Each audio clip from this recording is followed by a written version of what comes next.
And now, tonight's presentation of radio's outstanding theater of thrills, Suspense. Tonight, we bring you a transcribed story of Flight to Freedom. So now, starring Parley Bear and Howard McNear, here is tonight's suspense play, The Security Agent.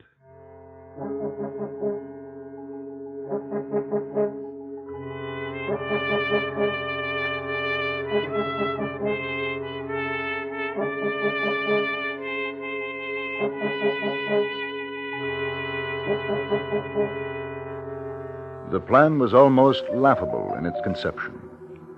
The beginning was 4 months ago. The place, Krakow, Poland. There were two friends, Joseph Ostrowski, a superintendent in the state bus works, and Frederick Zielonko, an executive of the state radio broadcasting company. Both were over 40, both unmarried. They met regularly on Saturday nights for dinner and an evening of chess. In May of 1956, on just such a Saturday, Zielonko was trying to maneuver Ostrowski into a stalemate.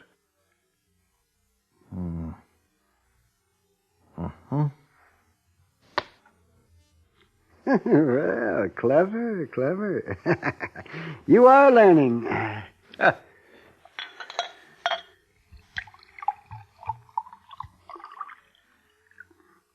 Another beer, Joseph? Mm-hmm. Joseph. When is the last time you had cold beer? What? Oh, I don't know. If I had a refrigerator, we could have cold beer. If cows had wings, they would fly. At the trade fair in Warsaw, I saw refrigerators. Big, beautiful refrigerators. I wonder where they went. Who got them? Oh, don't be funny. It's all very well for you. You didn't go. You didn't see what I saw. I had to broadcast it. I heard you weren't very good. I'm not an announcer. I'm an official. Do you or don't you want to finish this game? I'm sorry. We'll finish. Joseph. Are you going to the mechanical exhibition next month, the one in Prague? Not if I can help it. Now, keep quiet, will you? I'm hoping to be able to go. I don't like airplanes. Ah, now, get out of that. I think I will. Huh? Get out. What are you talking about? Why don't you do it, too? Do what? Leave Poland. You must be out of your mind. Oh, no, it's a joke. You're joking. No, I'm not. I've been thinking about it for a long time. Shh. Somebody might... You don't have to worry. We're not being monitored. I'm clear with security, and so are you, in case you're interested. Well, it must be the beer. You shouldn't drink so much. I'm not drunk, and you know it. I'm sick of living this way. Well, I'd rather not talk about it. Why not? Well, it's not healthy. The police have a way of finding these things out. Even what you're thinking. That's another reason to get out. Oh, you've been working too hard.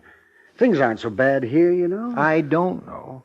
Maybe I see and hear more than you do. Maybe I'm tired of rationalizing my life now compared to what I remember before the war. But things will never be the same again. Not here, maybe, but there are other countries. I'm a Pole. No, you're not. You're whatever they want you to be. Today, I'd rather be a Pole anywhere than in Poland. It makes me ashamed. How would you get out? The mechanical exhibition in Prague. Well, things are no different in Czechoslovakia. Supposing we fly to Prague, but never reach there. Suppose the plane were to land in Austria instead. Oh, you're mad. The idea only just occurred to me, but it is possible. Others have done it. Flyers with their own planes, perhaps, but can you operate an airplane? Now, can you? No. Well, then... We'd need one more. One more like ourselves, and I think I know the man. 3 of us, with pistols, and at the right time force the pilot to take us to Austria. Oh, Frederick, no. That's a very bad novel. I mean it. Oh, 3 of us, you and I, and one other nameless idiot, take over an airliner in the air and force the pilot, and not to speak of the other passengers, force them to land in Austria? We could do it. Oh, you could do it, not me. I'll say prayers at your trial. And I'll miss you when they execute you. I've considered that, and I think I'm willing to take the chance. You're serious? You're really serious? Yes. If I can get the opportunity to go. Where would you get a gun?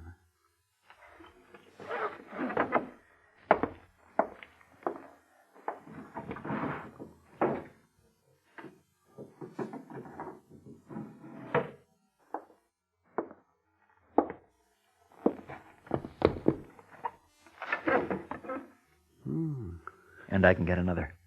Where? It doesn't matter. I can get it. But you and we're middle-aged. Young people do this kind of thing, but not us. It's too late for us. Is it? Well, all our lives, our work, friends, everything is here. We could start again. Oh, it's ridiculous. Talking as though we'd really entertain such an idea. Oh, now, come on, forget it and finish the game. Come on, it's your move.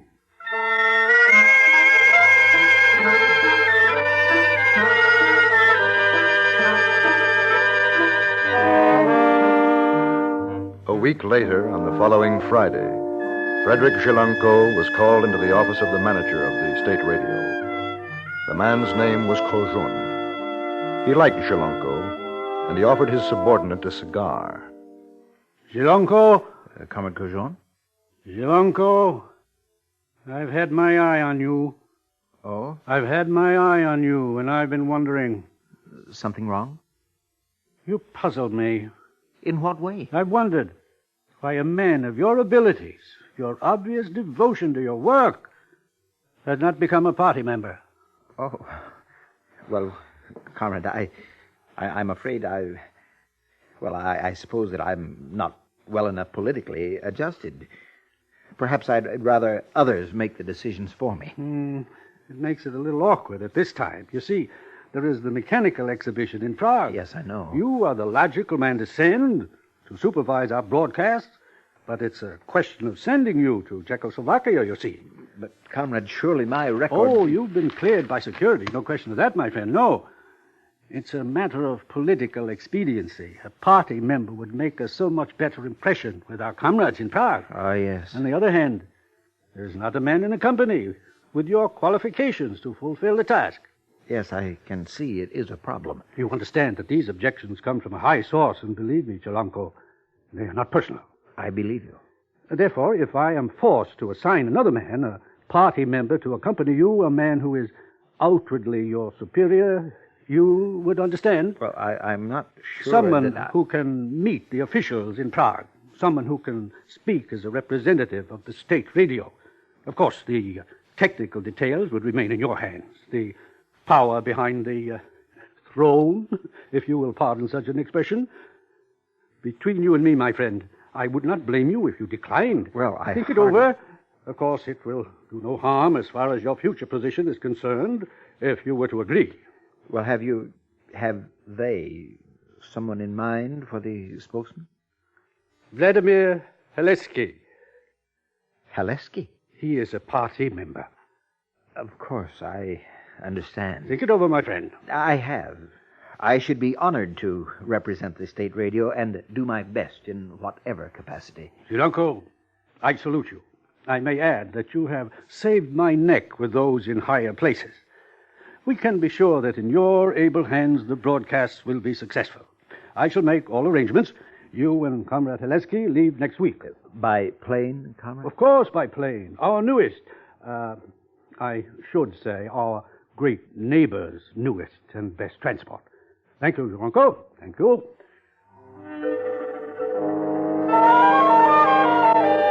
That evening, Jelenko called his friend Joseph Ostrovsky.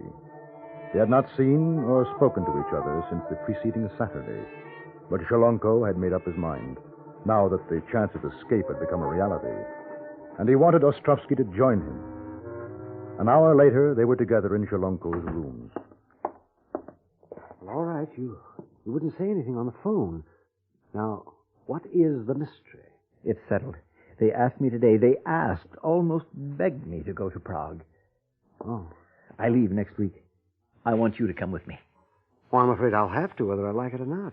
I'm representing the bus works at the exhibition. You know what I mean, Joseph. Yes, I know what you mean. And I've been thinking about it all week. I'd hoped you would have given up the idea. Given it up? Oh, everything's in our favor. Now, you'll see. It couldn't be better. Do you remember I said we'd need 3 men to do it, to take over the plane? Yes. Well, we've got our 3rd man. He's joining us here this evening. He should be here any minute. You will come with us. I don't know. I don't know. I need time to think. We can do it. I know we can. Well, how can you be so sure? The risks. Who would expect us to try something like this? And once we're on the plane... That's him. Say you're with us, Joseph. Well, I don't know. I'm confused. Come in. Come in, my friend. I'm glad you're early. We have a lot to talk about. Joseph, I want you to meet another would-be exile, the 3rd member of our party, Mr. Vladimir Haleski.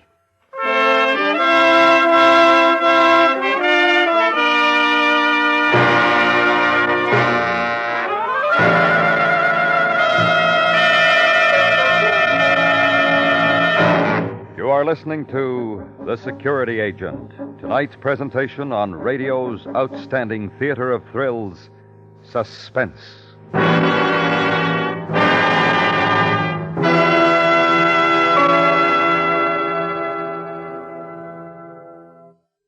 As attractive a lady as Justice may be, her efforts to solve the problems that arise when human beings live in close contact with each other might be conspicuously ineffective were it not for the support she receives from men of principle and courage who face danger on her behalf every day of their working lives. Tomorrow night, CBS Radio rings you in on another highly dramatic adventure of men who look trouble in the eye in support of justice, the men of 21st Precinct. Remember, 21st Precinct is a regular Thursday night feature over most of these same stations. And now, we bring back to our Hollywood soundstage Parley Bear and Howard McNear, starring in tonight's production, The Security Agent, a tale well calculated to keep you in suspense.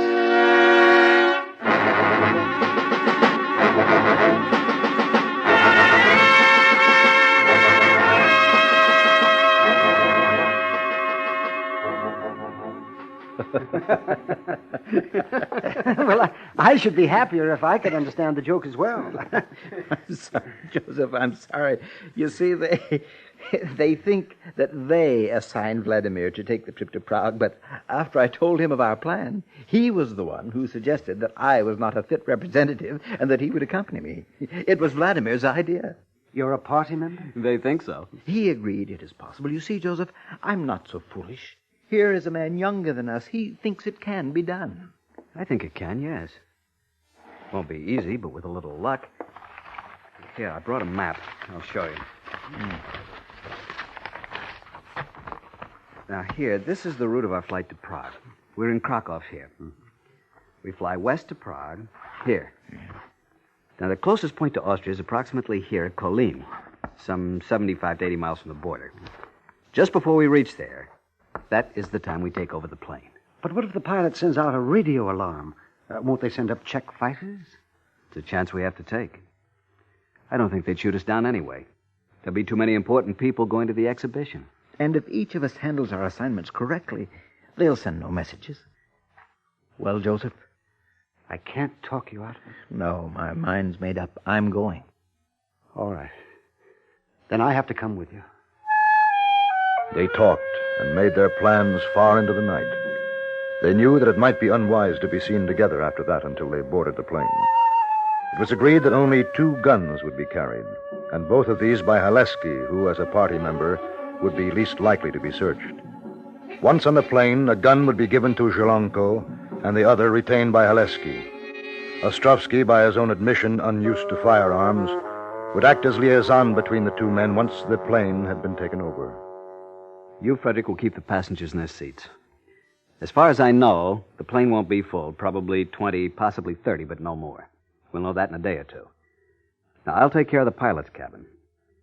Ostrovsky, it'll be up to you to help Frederick with the passengers. I'd feel better if Joseph had a gun, too. 20 or 30 people aren't going to be easy to watch. We can't risk one of you carrying a gun.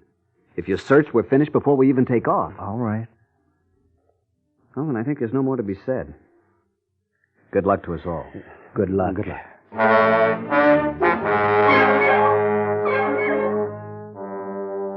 The next 3 days went slowly. Now that the decision had been made, Shalonko became increasingly wary. On his way to work on Monday, he had the feeling that he was being followed, but dismissed the thought as due to his nerves. He carefully avoided any words with Haleski at the radio station, although he saw him 2 or 3 times that day. On Tuesday, both Shalonko and Haleski were called to the manager Korjon's office for instructions concerning the radio broadcast schedule at the Prague exhibition. On their way out, in an empty corridor, Haleski passed a note to Shalonko and walked downstairs to his office. The note read, State security agent will be on board plane with us. I don't know his identity, but we'll try to find out. No reason to think they suspect us. Probably only routine precaution, but be careful. Behave normally. Destroy this immediately. Shalonko went into the lavatory and burned the note. On his way home that night, once again he had the feeling that he was being followed.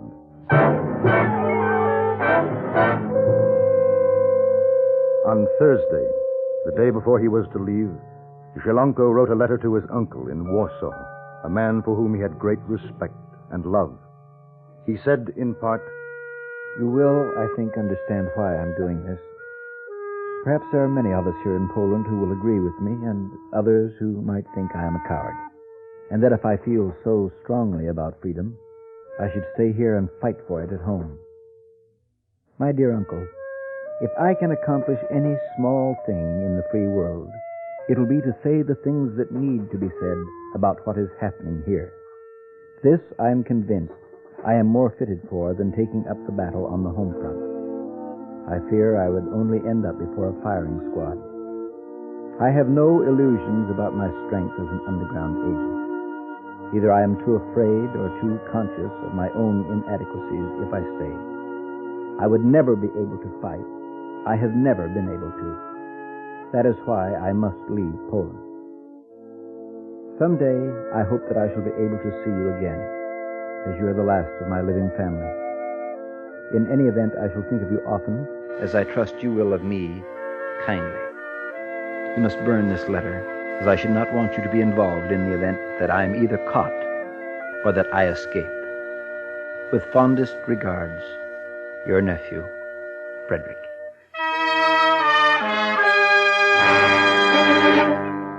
On Friday morning, in the second week of June, the sleek transport plane began loading passengers at the Krakow airport. Among the passengers were Frederick Shalonko, Joseph Ostrowski, and Vladimir Haleski. There was another man who walked out to the loading ramp behind Shalonko. Shalonko, wait! Comrade Korjon. A little surprise, huh? A pleasant one. To tell the truth, I have no right to make this trip, but I thought it would be nice to get away for a few days, so at the last minute, I had it arranged. My wife is furious. Of course, my presence at the exhibition completely will be unofficial, you understand. You won't give me away, will you? I wouldn't dream of it, Comrade Korjon.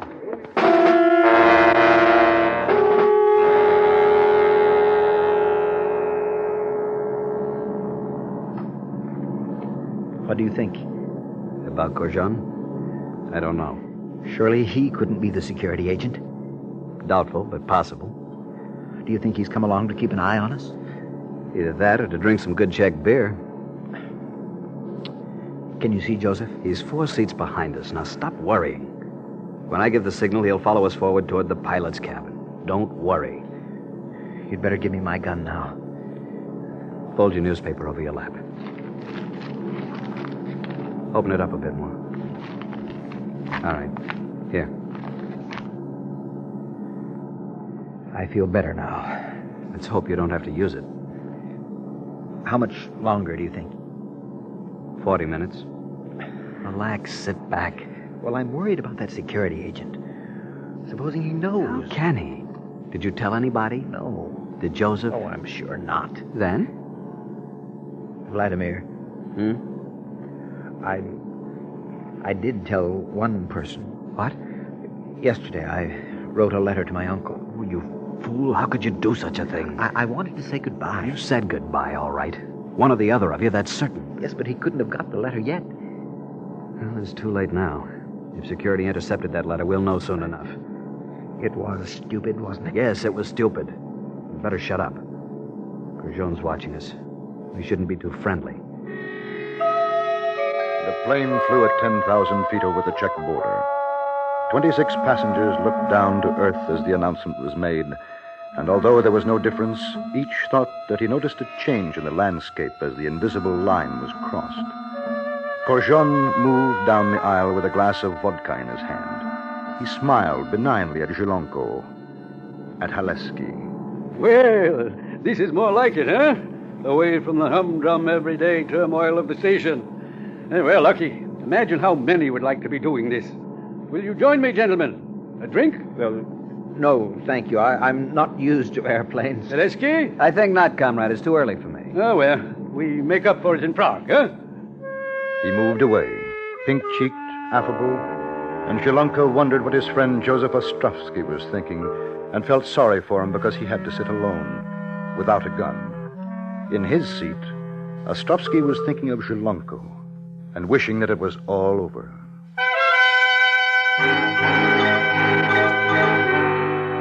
Then they were 10 minutes away from the point where they would make their attempt. Zhilanko became increasingly nervous. Look here. Supposing there's more than one security agent. They carry guns. I might not be able to hold them off. You'll have to. They can't know about us. They can't.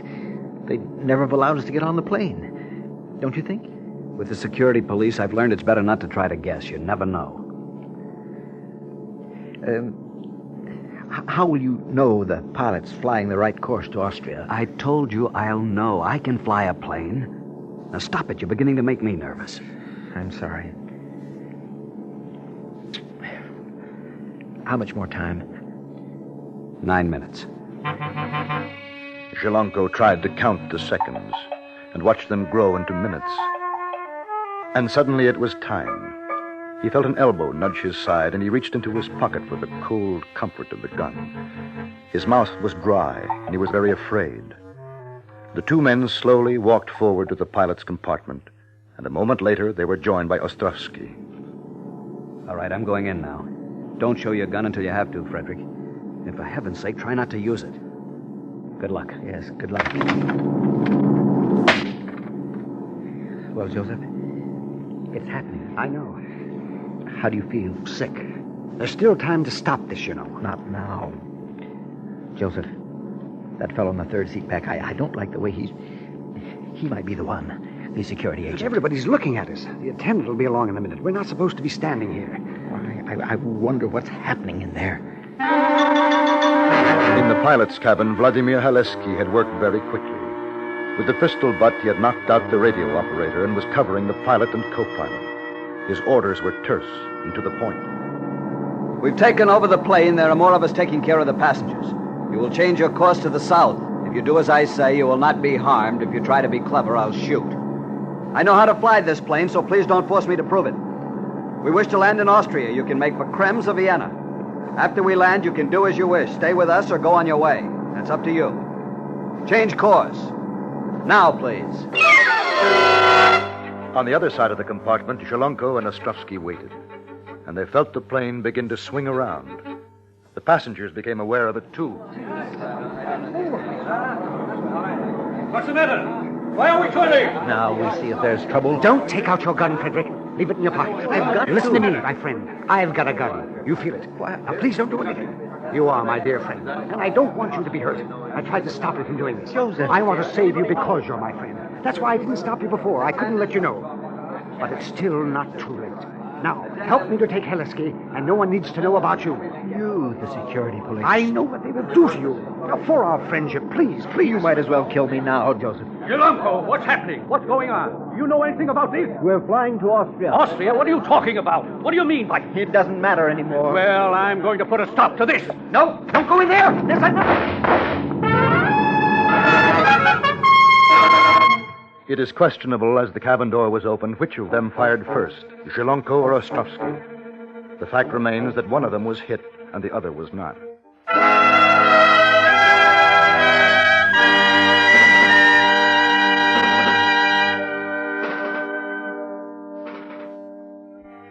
Three weeks later, two men met in a hospital room in Vienna.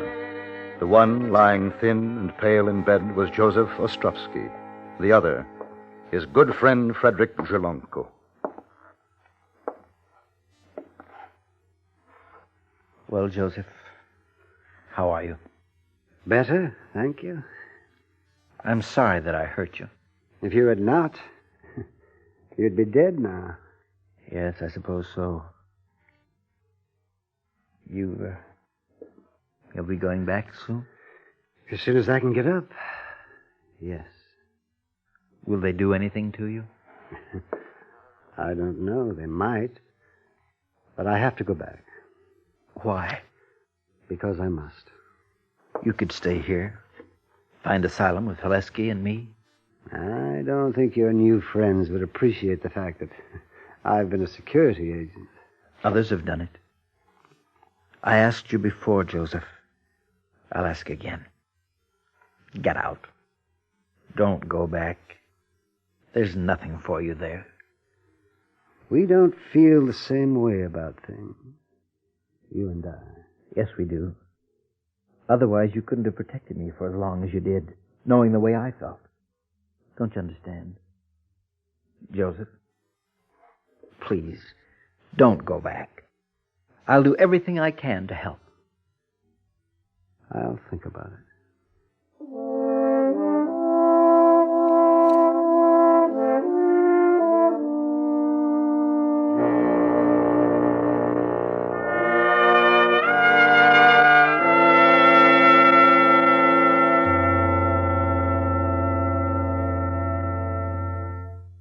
Suspense, in which Parley Bear and Howard McNear starred on tonight's presentation of The Security Agent.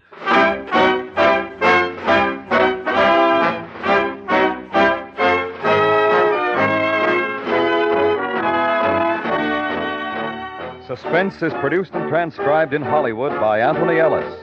You have heard The Security Agent, written by Mr. Ellis for Suspense. The music was composed and conducted by Jerry Goldsmith. Featured in the cast were John Daner, Herb Butterfield, and Harry Bartell.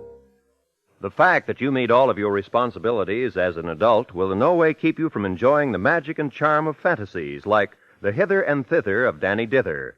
Written originally as a children's opera, The Hither and Thither of Danny Dither is graced with music by Alex North and tells what happens when an efficiency expert decides to streamline heaven. For another delightful excursion into the unusual, be sure to hear The Hither and Thither of Danny Dither this Friday night when the CBS Radio Workshop is on the air on most of these same stations. Stay tuned now for 5 minutes of CBS News to be followed on most of these same stations by My Son Jeep.